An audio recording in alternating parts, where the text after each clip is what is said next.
Hello aspirants. तो आज का हमारा टॉपिक है ह्यूमन सर्कुलेशन। आज हम इस वीडियो में ह्यूमन सर्कुलेशन को समझेंगे। मैं बहुत बेसिक से उसको समझाने की कोशिश करूंगी। तो हम ह्यूमन सर्कुलेशन को स्टार्ट करने से पहले कुछ टर्म्स को समझेंगे ताकि बाद में हमें इजीली समझ आए टर्म्स जब मैं यूज करूंगी उसे समझाने के टाइम में। ठीक है, जो बॉडी है वो दो पार्ट्स में डिवाइडेड रहता है, एक लेफ्ट साइड एक राइट साइड। साइड क्या होता है? ऑक्सीजनेटेड। और राइट साइड क्या होता है? डीऑक्सीजनेटेड। अब ऑक्सीजनेटेड का मतलब सुन के समझ में आ रहा होगा, presence of oxygen. And deoxygenated का मतलब प्रेजेंस ऑफ कार्बन डाइऑक्साइड। अगर ऑक्सीजन है तो it have to be taken inside our body, और अगर CO2 है तो it have to be taken outside of the body. ठीक है, ऑक्सीजन लेना है और CO2 लेना है। तो लेफ्ट साइड क्या है? ऑक्सीजनेटेड। एंड राइट साइड क्या है? डीऑक्सीजनेटेड। दूसरा चीज होता है कि सर्कुलेशन में दो ऑर्गन्स काम करते हैं, पहला लंग्स, दूसरा हार्ट।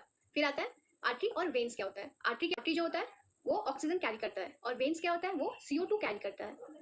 उसी से रिलेटेड टर्म्स है vena cava and aorta. Vena cava क्या होता है? Largest vein present in our body, and aorta largest artery present in our body.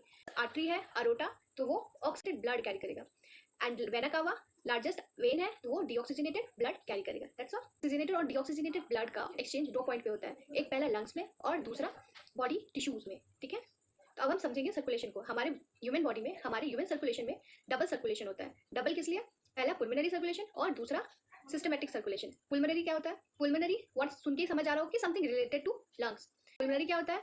The circulation between the lungs to the heart and from heart to the lungs is called pulmonary circulation. And systematic circulation क्या होता है? Between the heart to the body and from body to the heart is called systematic circulation. Means its upper part is called pulmonary circulation and from lower part it's called systematic pulmonary. Heart के थोड़ा structure को समझते हैं। ठीक है, तो heart में चार चैम्बर्स होते हैं, दो आर्टरिया दो वेंट्रिकल। आर्टरिया जो होता है वो ऊपर के साइड प्रेजेंट होता है